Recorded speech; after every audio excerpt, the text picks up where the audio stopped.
আল্লাহ সুবহানাহু ওয়া তাআলা বলছেন, ইন্নাহুম ফিতয়াতুন আমানু বিরাব্বিহিম ওয়া জিদনাহুম হুদা। তারা ছিল একদল যুবক যারা তাদের রবের প্রতি ঈমান এনেছিল।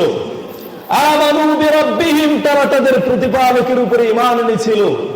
ঈমান আনার কারণে তাদের ব্যাপারে বলছেন ওয়া জিদনাহুম হুদা, আল্লাহ সুবহানাহু ওয়া তাআলা তাদের হেদায়েতকে বৃদ্ধি করে দিয়েছিলেন।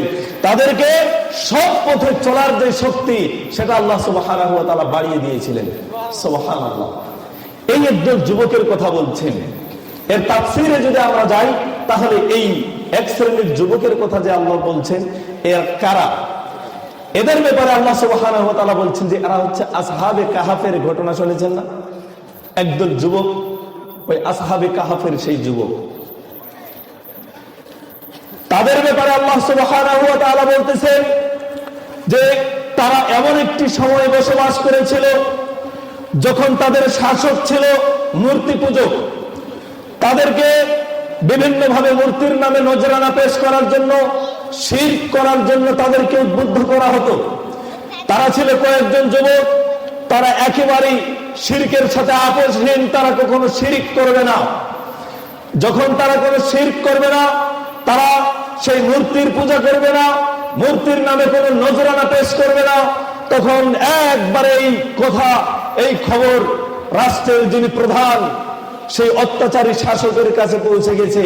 তাদেরকে ডেকে পাঠানো হয়েছে, তাদেরকে কিছুদিন সময় দেওয়া হয়েছে যে এখনো সময় আছে, তোমরা শুধরে যাও, না হলে তোমাদের পরিণতি খুব খারাপ হবে।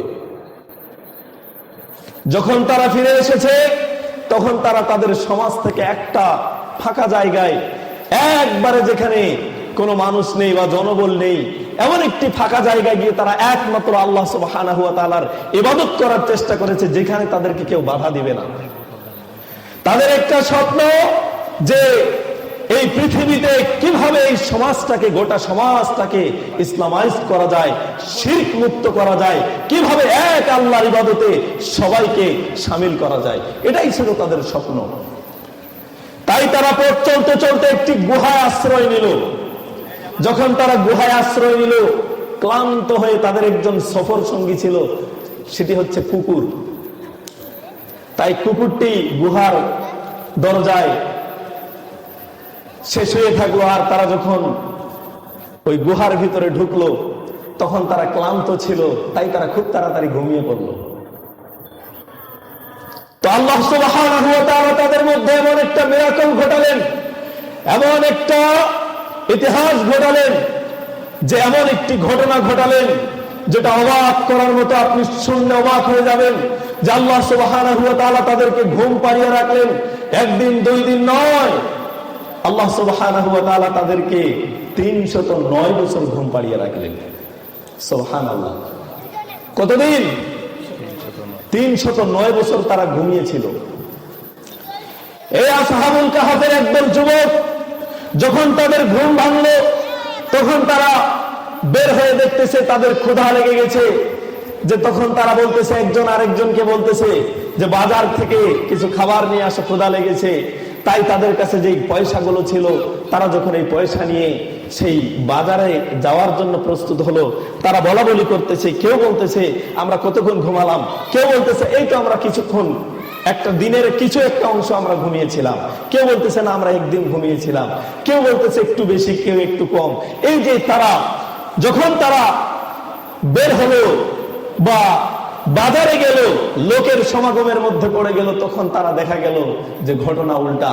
তাদের কাছে যে কয়েনগুলো ছিল, মুদ্রাগুলো ছিল, সেটা দেখে তারা বুঝতে পারলো যে এটা তো সেই যুগের সেই বাদশার ওই মুদ্রার সেখানে ছবি দেওয়া বা তার নাম লেখা। তখন তারা বুঝতে পারলো যে ওরা তো সেই যুগে, হিসাব করে দেখা গেল প্রায় 309 বছর। যখন তারা বেরিয়ে আসলো, তখন দেখলো যে তাদের যেই স্বপ্ন যে গোটা সমাজটাকে তারা শিরক মুক্ত করবে, তারা বের হয়ে দেখলো যে আল্লাহ সুবহানাহু ওয়া তাআলা গোটা সমাজটাকে পরিবর্তন করে দিয়েছেন। সমাজে কোনো শিরক মানুষ আর করে না, সমাজটা একটা পরিবর্তন সমাজে রূপান্তর হয়ে আছে। সম্মানিত উপস্থিতি, তাহলে ওই রকম একদল যুবকে নিজেকে রূপান্তর করতে হবে যে যুবকদেরকে আল্লাহ সুবহানাহু ওয়া তাআলা পৃথিবীর ইতিহাসে তাদের পবিত্র কোরআনুল কারিমে তাদের কথাগুলো আল্লাহ সুবহানাহু ওয়া তাআলা স্পেশাল করে বলতেছেন। আল্লাহ সুবহানাহু ওয়া তাআলা সচরাচর যখন বান্দাকে ডাকেন, কারো কথা বলতে যান, তখন আল্লাহ বলেন ইয়া আইয়ুহাল্লাযীনা আমানু, ঈমানদারকে এইভাবে ডাকেন। আল্লাহ সুবহানাহু ওয়া তাআলা বলেন ইয়া আইয়ুহাল মুনাফিকুন, মুনাফিকদের এইভাবে সম্বোধন করেন।